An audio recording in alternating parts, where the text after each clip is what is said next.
How about some good news on this Sunday morning? Since 1775, more than 30 million soldiers have served and sacrificed in the U.S. Army. But would you believe the Army doesn't have its own museum?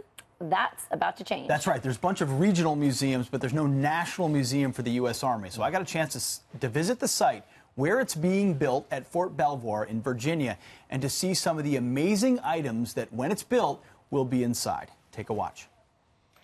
The Ark is somewhere very safe. You've seen it in the movies.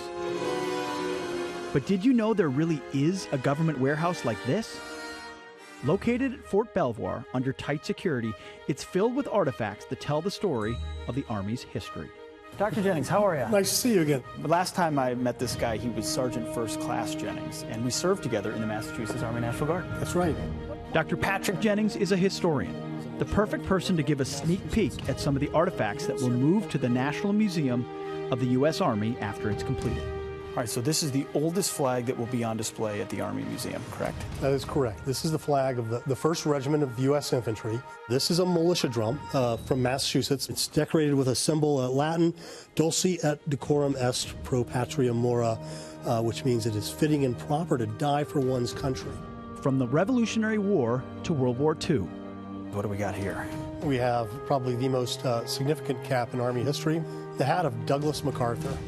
This is the hat that was made famous in the iconic photo of him wading ashore back in the Philippines. Can I put it on? Oh no, I'm afraid you I can't put it on. Can't put it on. I'm gonna get, how about this? I'm gonna get really close. Like this, almost Douglas MacArthur. Nope.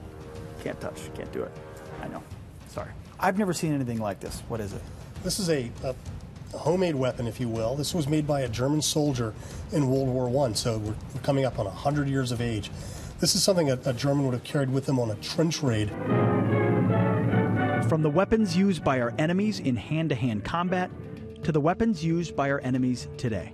This is a Honda motorcycle. It was used by the Taliban to move IEDs from the bomb maker to the bomb planter.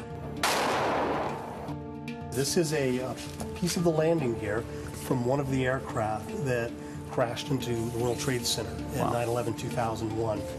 This looks like what used to be an engine. Where from? This came out of Mogadishu in Somalia. This is the engine from Super 6-1. 6-1 going down. 6-1 going down. 6-1 is going down. A helicopter that was shot down from the famous Black Hawk Down incident.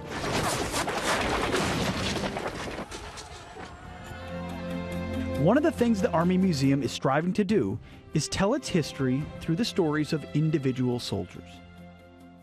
This is the Bible of Mr. Melvin Nesterby. He carried this Bible with him through the Bataan Death March, which he survived, and into a Japanese prisoner of war camp.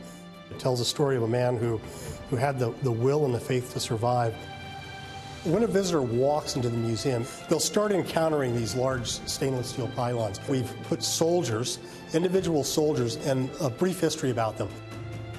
Also throughout the museum, life-sized and extremely lifelike soldiers. A lot of these cast figures are active duty soldiers or former soldiers. Currently in the Army. The idea is to take the visitor to the museum and put them inside the action, inside the vehicle, inside the firefight. Absolutely. What better way to help put visitors on the battlefield than with battle-worn vehicles? The Army Museum is literally being built around 4 of these, already in place at the construction site. So I can't say I've ever been underneath a World War I tank. This is the FT-17, 5 of Hearts. We actually found bullet holes, we found a bullet embedded, and we've kept that battle damage to show the visitor. What's it been like to watch a project that's been many years in the making sort of rise from the ground? Really an honor, a tremendous honor. For those families and others who have contributed to our nation's service and sacrifice, this is special.